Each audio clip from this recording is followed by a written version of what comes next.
All right, we're back for episode 107. Doing that. We're back for episode 107 of Digital Divination. You're fine. 93 episodes till we get to 200. We're going to start counting down already? Yes. That's a long time to count. Yeah, well, I started aspirational right there. Counting at 101, so, Yeah.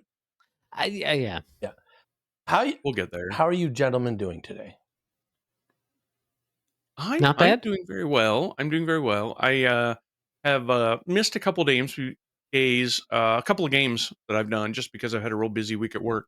Because I work for Wizards of the Coast, and my opinions I express are mine and not theirs. But sometimes those Dungeons and Dragons don't build themselves. People got to build them. Sometimes it makes for some long nights. That segue was as smooth as butter. Thank you. Love it. How about you, John? Well, speaking of butter and smooth, not being smooth, actually. So tomorrow, Monday, our first episode of Scum and Villainy gets posted. All right. And that's tomorrow, Monday, but it's in the past for listeners who are... Yes, so it'll already be out for the folks that hear this on Thursday. Go listen to. You can go listen to it. So any spoilers that come out now will only spoil it for Ron. Because I wasn't there. I was working. Anyway. This is not the session 0. This is the first episode that we recorded last week. So I decided not to do the session 0 because of some of the audio issues that we were having with Mark. Right, okay. And we didn't have one of the people at that time. I mean, not me. Yeah. Right. But anyway, because that's going up and I got new music for it, I had to go find the music for it. I had to listen to a lot of music. I had to edit the music so it would be short enough. I had to do our intro in there. I had to come up with a new cut. I spent like 4.5 hours doing this one episode today. But it's only one time. Can I ask about that? Do you go buy music? Do you commission music? How does that process work for somebody who might want to throw some music on whatever they're doing for an actual play or whatever? So I licensed for royalty-free music. I bought a license that allows it to be used on YouTube, social media, things like that, podcasts, whatnot. It's $34, so it wasn't terribly expensive. I've gotten other stuff for a little bit more, a little bit less. But I was trying to find something that would fit the theme that we had. And it's kind of tough, quite frankly, because I listened to like hundreds of tracks and going back and forth. And that was probably like an hour and a half of my time trying to just figure out what. And so finally I said, okay, this is the one I think is okay. So Jason, you'll have to listen to it tomorrow. Yes, I will. 3 days earlier from when this gets posted. And it's just a little bit in the beginning. Basically, we have our intro that's kind of over it, so you can hear it, and then it's at the very end. So it's kind of typically what I do for our actual plays for some music. But putting that all together and doing the intro and everything, I was telling my wife it always takes a long time the first time to get it set, and then I can copy and paste it into the future episodes. But that's why I was late for our thing here today, because I spent all that time this morning because I didn't want to forget it and do it after our podcast, which I've done in the past. Then I forgot about our podcast. So, Go ahead, Ron. I'm going to wait. No.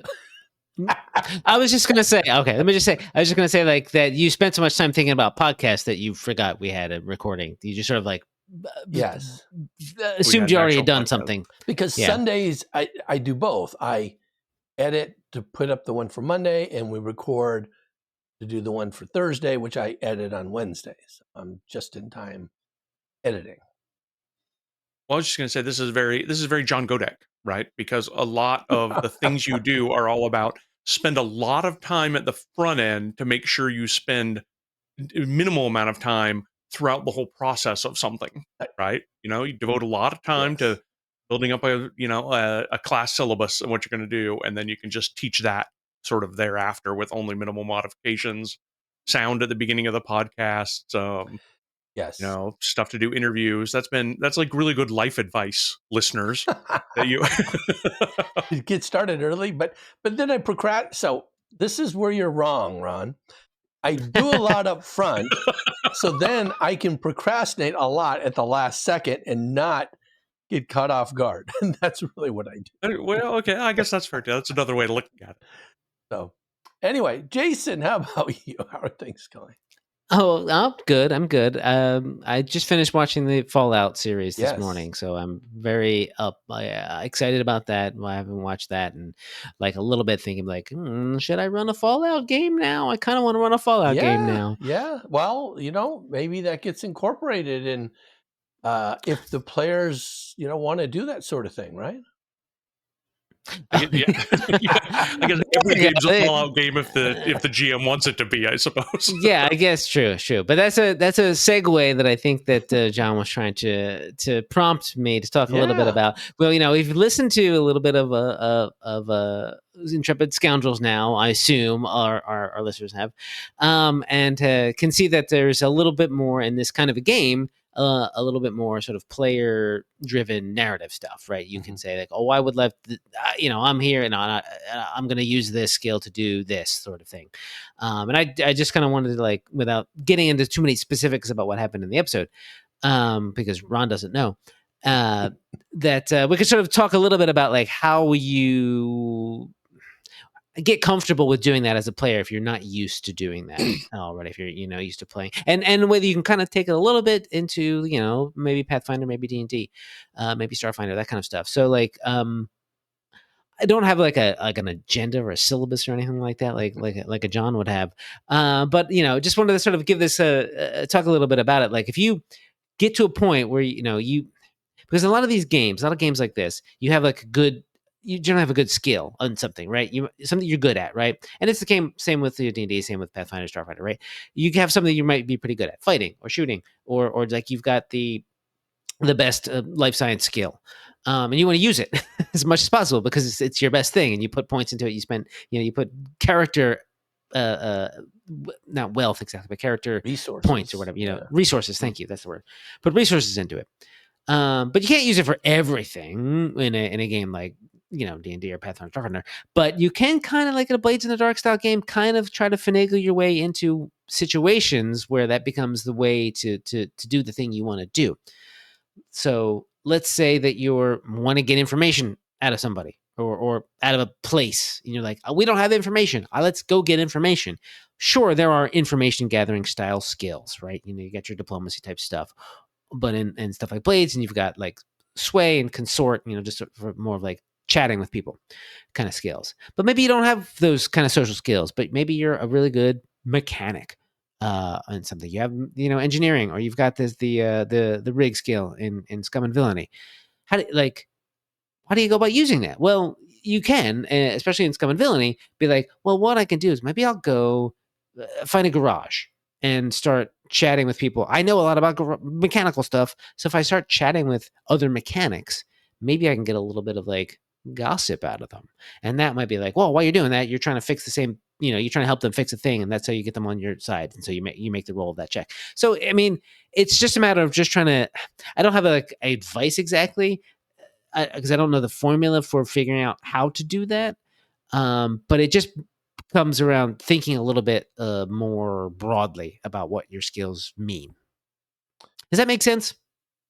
It does. One of the things I found that runs up against, I guess, the constraints around that tend to be not just game master skepticism, but player skepticism, right? Because you can be, right. I think all of us have the experience where we're around a table where somebody's, I really want to use my acrobatic skill again. I'm like, really? In negotiating with the prince, and the rest of the players are like, really? I don't think I can't. I can't see that. And then the player's like, fine, I'll have to use my persuasion or whatever. But I think that tends to be sort of a social limiter on the do everything that you do. Try to do as many things as you can with the things that you're really good at game. But I've certainly been there. The character that I have the character that I have made but not yet played, even by this time of the listeners in Scum and Villainy, because I didn't make it, is kind of this, small town mayor who's run out of stuff. It's based on a character that I played in a Firefly game, which uses the Cortex system, where you've got dice assigned to your ability scores, basically, and then dice assigned to your skills, and you just mix and match them for whatever you're doing. Oh, And my character's highest ability score was strength, and my highest, because I was a small town mayor, my highest skill was bureaucracy. And man, I was looking for any number of ways I could do strength plus bureaucracy for anything. Wow, that's like, good. like, I'm really gonna do this paperwork. It didn't work out a lot. It's fair enough. I mean, Ron, you make a good point about the narrative, sort of like not wearing the same tread to the point where you fray the carpet out, right?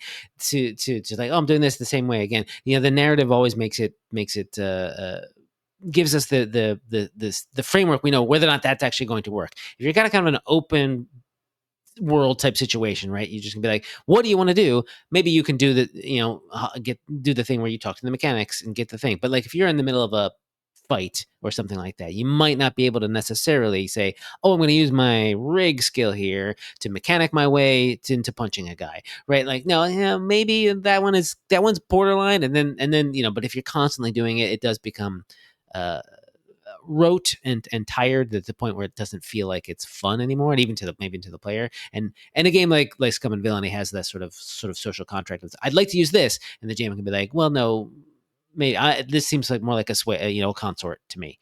Okay, fair enough. I'll roll that because I think the roles are kind of maybe like fewer and far between than in say a D&D or a Pathfinder, where you have a lot more like, I'm going to have to roll a bunch when it comes to combat. I'm going to have to roll several times during this skill challenge to, research in this library or whatever, right? So it kind of averages out that maybe you're not using the best skill you're using all the time, but you're using enough of your skills that it kind of evens out. But if you're rolling fewer times, you kind of want to try to play to your strengths, right? Mm-hmm. Yeah, I see that. So, Jason, when you mentioned you wanted to talk about player-driven narrative, I was actually thinking about it a little bit different way. Oh, yeah. But it actually, the way I was thinking about it actually dovetails in well with what you're talking about. So, Jason's talking about how you can talk about, the players can discuss, role play different abilities and skills they have to accomplish things, overcome challenges, do tests. And one of the things I noticed about Scum and Villainy while we're playing it is that because it's so open as to what we are going to do, right? The world is open. We're presented with a problem. We can approach the problem any way we want. And so what we saw then is that our players would look at, okay, well, here's kind of my backstory. Here's what my character's all about. These are the things I like to do. These are the things I'm good at. How maybe can I take an approach to solving the problem, the more immediate one? So we had to find somebody, we had to get information, the typical things you might do. And a lot of the skills that we were using were not typical of maybe what we've seen in Pathfinder or Starfinder or D&D, because how the players kind of articulated what they wanted to do and how they were going to approach it. There was no, in a predetermined adventure, a scenario or adventure path or something, it always says, here's the skill things you have to accomplish. Here's the approach you can take. Or sometimes it'll say, and the players can use a suitable profession if they want, or they can get extra bonus points for role playing or doing things like that. This is kind of stark contrast to that, where it's all about the role play and then maybe a couple rolls to make that decision point. So it's a little bit, it's less die driven, I think, than the other D20 games that we've been playing. Well, I'll show you a peek behind the curtain a tiny bit, John, too. That is like, when I'm running games like this, I maybe write down like 3 sentences, and then just go, what do you guys want to do? Here's the problem, right? Always just here's the problem. I know what the problem is going to be ahead of time. I know maybe some character names and a little bit of personalities there. And then I just kind of like improvise most of Right. it, essentially, right? Yeah. Let you, and because I want you all to sort of feel like you're in the improvising the story along with me. Right. And I want to know, like, well, how do you want to, like, here, okay, let's say for not to say this is in the game and all, but let's just say, the goal, what the goal is. You've got to steal that thing. And I tell you, there's a thing there that you want to steal, very valuable thing. It's going to get you a lot of money. If you steal that, you'll get the money. You know that it's locked away in a vault and well guarded and lots of security. What do you want to do? And then it's just like, how when you in a game, when you have more characters that have more social skills, of course you're all going to be like, well, let's try to talk our way into the vault in some fashion, or talk our way to the point where we can nab it and run. Great. Hey, we're a bunch of mechanically oriented characters. Great. How can you break the security systems and get into that vault? Or you're just a bunch of toughs. Let's just start punching people. Good, go. Like, punch our way in, punch our way out. Great, we can do that. And from that is where I can kind of like decide, like, get the tiny little pieces that I have that I've already written down and expand on them a little bit. Oh, we're going to talk a little bit more about punching our way in and punching our way out. Great, let's dig into what the security systems are and who the security system is. Right, and that's when I can say, pull out from, say, either my imagination or my knowledge of sort of Star Wars canon, and be like, oh, there's something going on here, or something that I found otherwise. Like, there is something I did find in that I thought was pretty fun, that was from deep Star Wars lore, to pull up. But like, oh yeah, grab that. There's a big bruiser. Oh yeah, not just one of them. There's two of them. And of course, when you've got maybe like a Force sensitive character, these guys have these. I remember one time when I was running the D20 Star Wars system, I thought it'd be fun to, like, okay, a bunch of, they were playing more Jedis and stuff like that. And I'd be like, okay, well, you got to fight a Rancor. But this Rancor has been crossbred with that one weird lizard that is immune to Force effects, basically, essentially right. Force Oh, wow. powers. So like, then they're like, oh no. And just sort of throw that sort of wrench. But like, like, hey, great. But that, D20 game, I had to think about that a little more ahead of time. But stuff like that, and what can you throw into the blender and then play off? Then, okay, you're maybe failing to punch your way in. Well, then you get, instead of just sort of putting up the roadblock there, figure out a way to, like. And I'm not talking about this. I'm not talking about player agency anymore. Of course, I'm just talking about how I run the games. Right. But failing forward to a point where you can fail your, Right. then succeed your way out. But anyway, but that rolling it back a bit. When you're given that sort of open canvas, what's a good, how do you think about how to apply what your character's best at to the situation? I think is always the question you need to ask yourself in a game like this. Well, it sounds like your minimal prep leads towards zooming way out on a situation, because you can, and you'll often see this in like published adventures, it'd be like, oh, to get into the barracks, you have to overcome this locked door. Who's got the computers or the electronics, in order to get through this specific lock on this specific door so that you guys can get into the barracks and do the next thing. But if you're really zoomed out about it, it can be like, all right, well, there's a soldier at the barracks who has some info. You got to talk to that guy, right? Go. How do you get? Maybe it is we sort of hack our way through a door.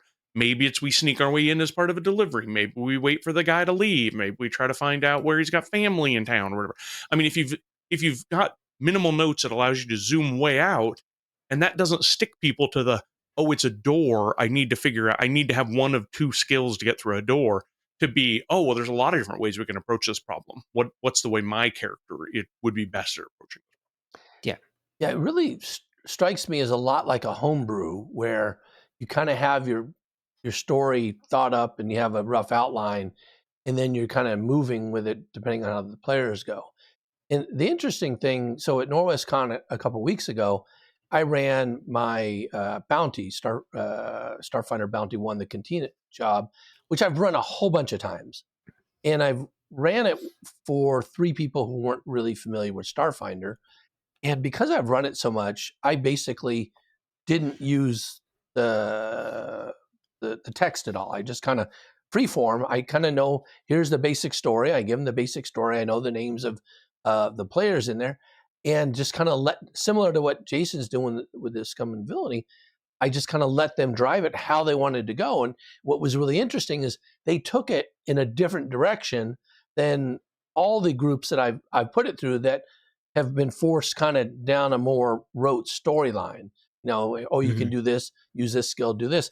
Because they basically say, oh, let's try doing this. How would I accomplish that? I said, well, you have these sorts of skills. Maybe you could try that.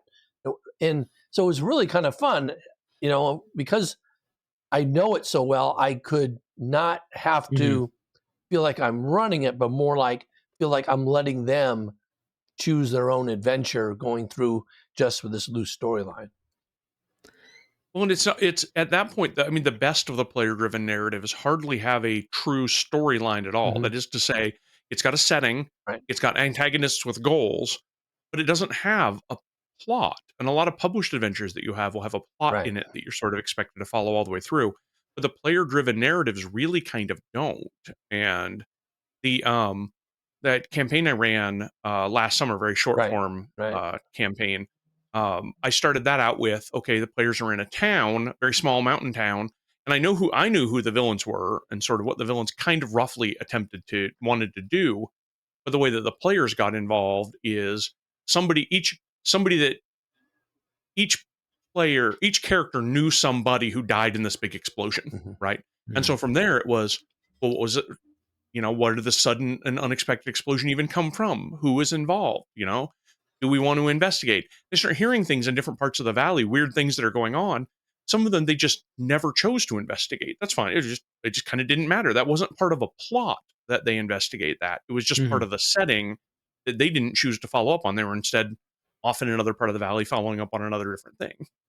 And that I feel like leads. So having a setting that's fairly well thought out and villain goals that are fairly well thought out, and then stop, right? And then put your players into that situation and see how they respond to things is a good way to sort of enforce player-driven narrative. It sometimes scares players who are really used to being sort of handheld by a narrative, to being told what they need to do. What, the plot isn't telling me what I need to do next. What do I even do next? How do you help? If this is something that you seem to have a lot of experience with, how do you do that when people are sort of expecting to be led to the next plot point, but there isn't one? What do you do with that? You give them a couple minutes to sort of try to get used to it. Maybe encourage a little conversation in between the players. Like, talk about who you are and what you want to do and how you want to do it a little bit. And if there's still it's still kind of quiet at the table, I would just essentially start to do the kick down the door with the guy with the gun. Raymond Chandler. Raymond Chandler. Yeah. It is Raymond Chandler. Yep. Raymond Chandler. It's a thing that's always in the back of my head. Just to sort of like, oh, this is what. Okay, we need a little. Because if players aren't comfortable, they will need a little bit of, I don't want to say hand holding because that sounds condescending, but something to give them something to grab onto. Like, oh, bam, here comes someone who is like, I'm going to kill you now. Oh, I know how to deal with this. Right. One, give them something immediate to deal with. Once they've dealt with that, that'll kind of like, oh, well, then who sent this guy? They might get it. They'll have a little something to kind of grab onto to give them a breadcrumb of sorts, to lead them to a little bit more, and then they can kind of like decide and branch off. I've been also generally pretty lucky about groups who, when I present this kind of thing, I'm like, here's 5 things. What do you guys want to do? Essentially, like, here are 5 like plot hooks, missions essentially that you've been assigned to. And they're like, oh, wait, I want to talk about this. Oh, let's get this one first. This one sounds the most important. I'm like, okay, yeah, that one is now the most important. And build on it from there. So it's tough. It can be tough. And sometimes I feel like if players aren't grabbing on, maybe I end up, what do you guys want to do? Do you want to try A or B or C? Like giving choices. And people go, oh yeah, and well, what if we did A but with a little bit of C involved? Maybe that helps. But then sometimes I feel like I end up leading them too much. So it's never perfect, but I try.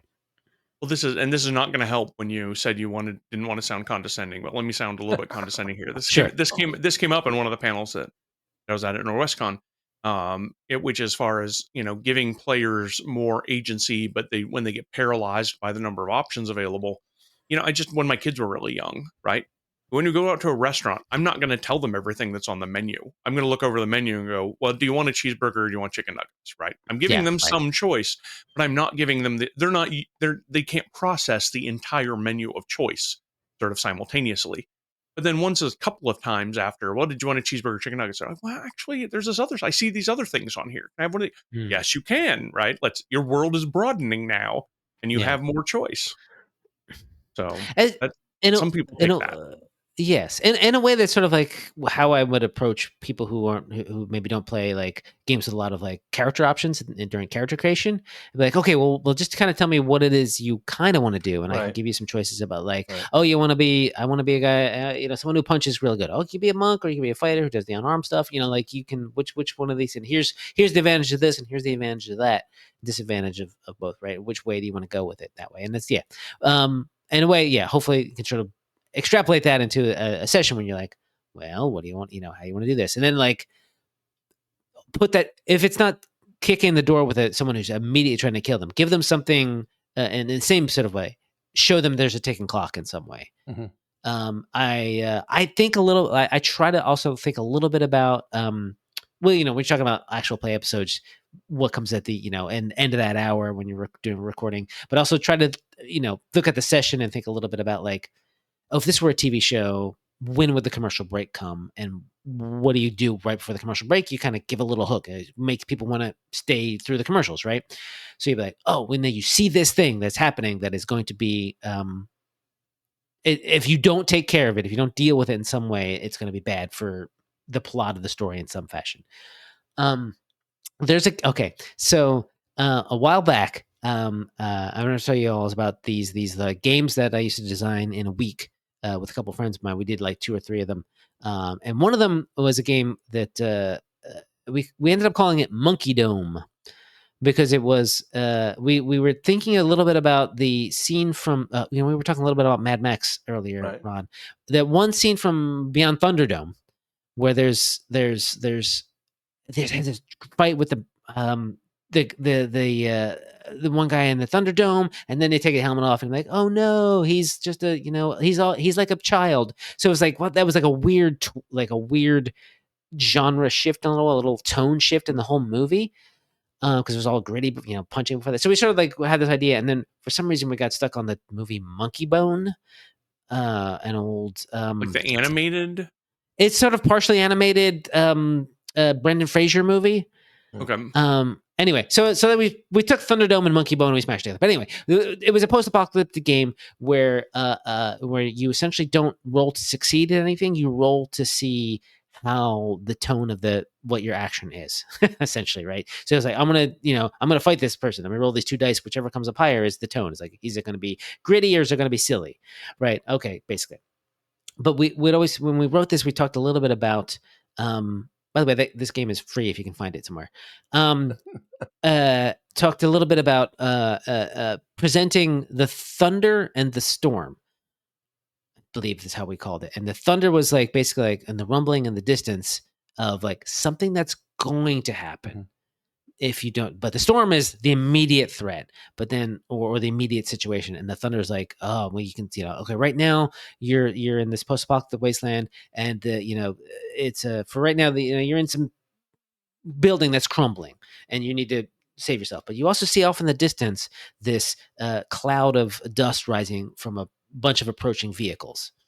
You don't know what that is yet, right? But you know that it's coming, and you can kind of think about how that might affect what you want to do in the actual action of the thing. I forget what I was going with that. But essentially just sort of like presenting something that is a little, a little much like, okay, this is not an immediate threat, but it will eventually become one. So, is one way to get people a little bit motivated. Foreshadowing. Yeah. So, yeah. I was watching a movie with my wife, and I was commenting on how the writers had done a good job making callbacks to things that seemed random in the beginning and all of a sudden became meaningful later, right?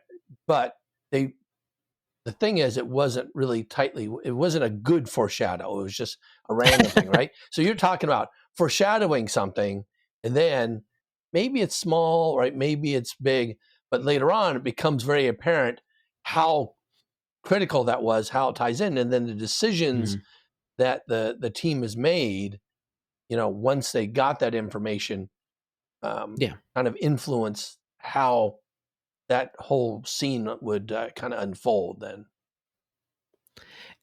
And here's the thing, it doesn't have to be anything. Like, What? if you foreshadow something, it doesn't have to come back if no one cares. If you give a little something and it's just sort of like no one picks up on it, no one remembers it, it's gone. Forget about it. Don't worry about it too much. Until the very because end. You're not going to. Then they'll say, "Oh yeah, remember that guy that we were supposed to do? Yeah. Oh shoot, we forgot to get back to that. I wonder what happened." If they remember, yes, bring it back in some way. But there's a lot going on. Players are worried about their characters and their real lives. They're not going to necessarily pick up on everything. So don't necessarily bring something back and go like, "Well, you forgot that I'm interested," because that smacks a little bit of like you've had a story that you wanted to tell them, right? A specific story, and it becomes more railroady or whatever. But it not to say you can't remind people of like, oh, this was important, because they did pick up on it at the time, right? Oh, this might have been an important thing that you all forgot because it's been 2 weeks since we've played, et cetera, and everyone's had their own problems. But don't hold that something over their head if they didn't pick up on it and don't care. But maybe someone will. Maybe you'll do something you don't think is a foreshadow, and that's another thing. People are like, well, what about this? What about that silver ingot? Yeah. Well, we don't have silver now. I'm like, oh, well, now I have to make that a whole thing. This is getting a lot more into like what you do as a GM for this kind of stuff. But like, I think it's helpful to think about it in a way that you can give the players a little more, like present them a little more agency, the opportunity to have the agency. And they also, one of the things that's important about this is that a group is never monolithic in what they're interested in or what they remember. And there's a social dynamic that you can really use to your advantage. If, for example, you got 5 players and one of them is like, oh, this seems like an important thing, we should get to that. And the other 4 are like, yeah, we'll get to it. We're going to do this other thing. And, the player's like, well, this other thing was important to me, so let's maybe get around to that afterward. That's so valuable to me as a GM, because I'm like, okay, now I can make that kind of a thing, right? Now they've given me some forewarning without even meaning to. They've given me some forewarning about how they are going to let this other player have their turn, but it may not be this session. It might not be for another couple of sessions, but I've got a little bit of time to make that player that kind of, use that hook, right? It's like, this is a thing that I want to follow up on, to make it cool that they did, right? To make that narrative, to that really feel like they've driven the narrative, or they've steered the narrative in a way that is like really rewarding to them.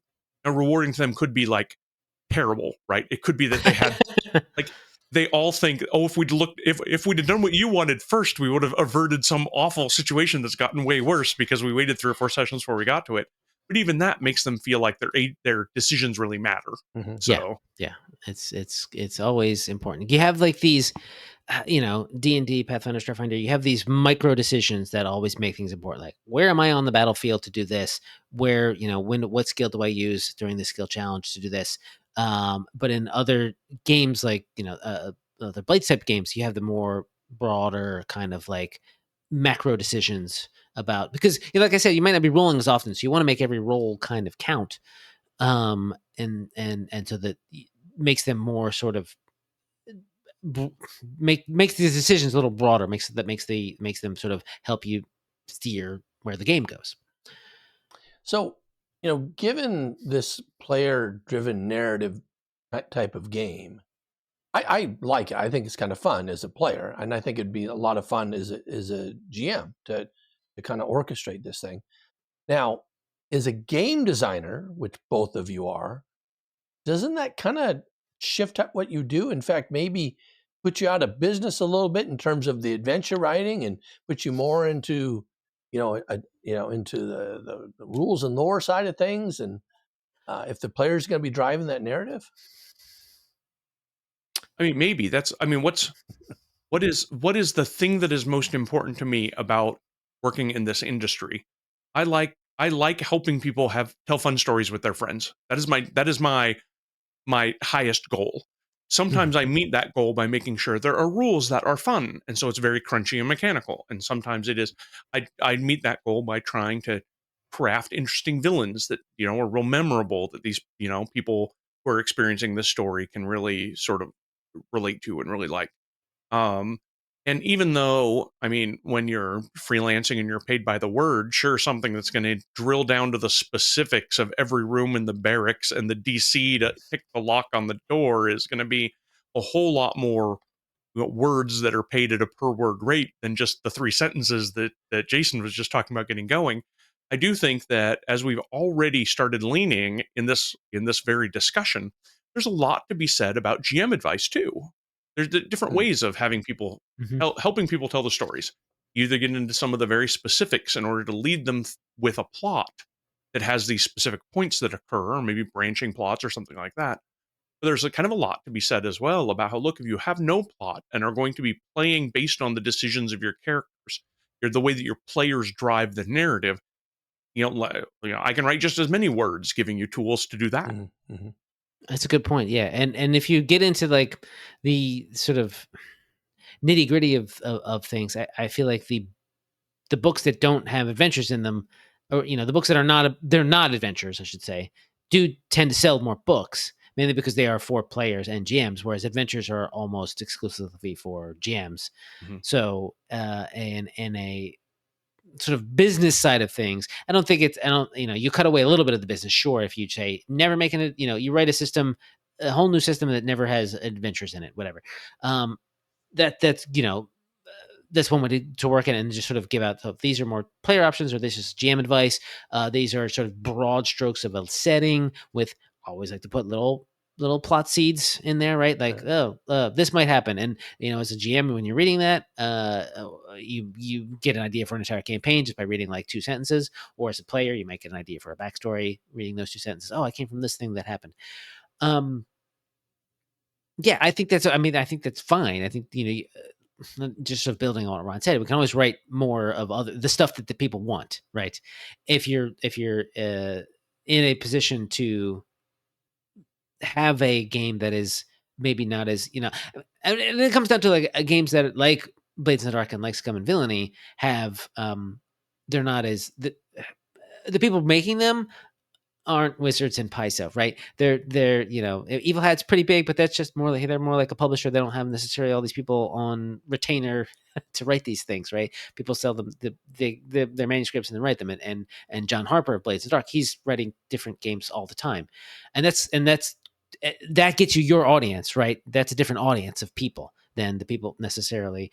Obviously, there's some overlap, but like the people who are into the more focused, not focused, but just sort of like, hey, we know here's the story that that you can tell with your friends, or here's the D&D stuff. Then gosh, I forgot. I do this all the time. I start a sentence and I forget how I'm going to end it.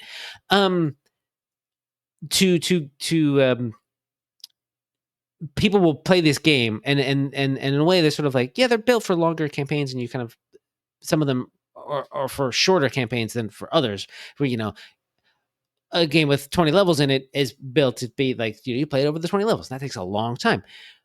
A game necessarily like a smaller game. I mean, Blades in the Dark has I think a lot of campaign potential as well, but like there's other smaller games whose names are suddenly escaping me. You only maybe play them 5 times, and then you play a different game. And that's fine, because they're built to do that, in a way that's sort of fast and furious. You get in there, you tell the story of a living dungeon or whatever, and then you get out. I just was thinking about a game called Heart that I just was watching a YouTube review of, which is about a living dungeon and all those sort of things like that. But yeah, so it's okay, in terms of the business model. Like, granted, obviously you look at the sales data. Obviously, Wizards and Paizo are up at the top there, and Evil Hat or whatever might not be making a blip, but like they're selling books that people do want, because people get excited about games like Blades in the Dark and Scum and Villainy, and do actual plays involving them. Yeah, neither of these are wrong, and there's a lot more crossover, I Yeah. think, than you might think. There are a lot of people who really like digging into some of the they invent mechanical crunchiness in games that don't have it. There are a lot of people who want to sort of port over, mini systems from other, crunchier games that they have in, something like Fate that's otherwise really light. And then there are people, Savage Worlds, things like that tend to be sort of, faster games. But then there are a lot of people who take very crunchy games like, Pathfinder or Dungeons and Dragons that have sort of a lot of rules to them. And then just for certain sessions or even entire campaign, just kind of toss a lot of those rules out in order to use some of the basic frameworks that they have. I've been working on that a little bit myself. I'm trying to make one of the Pathfinder games that I run sort of a little bit more player driven narrative, a little more free form than it has been. And I've had some success in that regard. Instead of all right, here's the path that the plot is going to take you. Sort of here's your next goal. How do you want to go about that? That sort of questioning I think has been. So there's not only a lot of crossover among the players. I think there's a lot of crossover in how these games can be run. Oh, definitely. Yeah, no, I agree. I just thought it was interesting, when Jason said, "Oh yeah, I just ran this on 3 sentences." So why do we need whole books for it? But also I also like running games where I know like have the campaign written out for me because I'm like, I don't have time to always write the campaign. I have time to write 3 sentences and riff on it if I feel like that's a place where I can do that. But a game like Pathfinder, when I'm also playing it on, Foundry with the maps, I need that time to put those together. And if someone is doing that for me, I love it. I love all for it. And then I can from there like mold things in a way that like I have not completely changed the ending of the Outlaws of Alkenstar, but like the last book has kind of gone a little individual. Like I've just taken the pieces and kind of moved them around a little bit and using the pieces that I have and just sort of telling not a different story per se, but just a sort of a one that's not written exactly in the book. And I think players appreciate that. There's so many times when players want to try something and they feel they're being railroaded into a direction, decision, next step, whatever it is. And as a GM, if you can not railroad them, if you can give them a lot of flexibility and do things, in Adventure Path you can do that. With society play, one of the big issues is you're supposed to run rules as written. Sure. Everything, in there. There's certain optional things, otherwise you're going to go through it. And that's usually where you get the case where the GM is going to be a little stricter, but still, if you kind of know what the players want to do, you can massage it a little bit and say, okay, well, so that this thing will work out as well. When I've got a friend of mine who was very subversive in that regard, many years ago when I was running an organized play group at the university I was at, I had a guy who's since become a very good friend of mine. He showed up knowing that he hated the strictures of like a 4-hour organized play. He just didn't like it. That's not how he liked to play. It's not how he liked to run stuff. But he kind of sort of swallowed his dislike, kept it hidden, mostly. It's not entirely. But he kept it hidden just to show up for a couple of weeks until he found like the other players for whom he knew were also maybe a little rankled by the strict rigidity of that sort of structure. One of which was me. And then he took that group and formed his own group. And we ended up running for years and years and years with a lot of exceptionally sort of freeform things. So he was, I still talk today about how he was sort of a spy for freeform gaming in my organized play structure that I had set up. Yeah. Well, and oftentimes, like, I started with a group with organized play, and that group has completely moved away from organized play and just kind of doing their own thing now. It's just kind of how it happened. Yeah. All right. Well, this has been an interesting kind of a nice overview and some deep dives into player-driven narratives for Starfinder, Pathfinder, D&D, but also Scum and Villainy, which anybody who's listening to this should go back and take a look at Monday's recording and see how it actually takes place in that one. I will. I can't yet. It is the future for me. I know, it's the past for our funny. listeners, but it's the We future can't even for me. talk about it now. Our listeners won't get any spoilers, but you would. So. Yeah. Oh, all right. Well, I'm John. And I'm Ron. And I'm Jason, and this has been Digital Divination.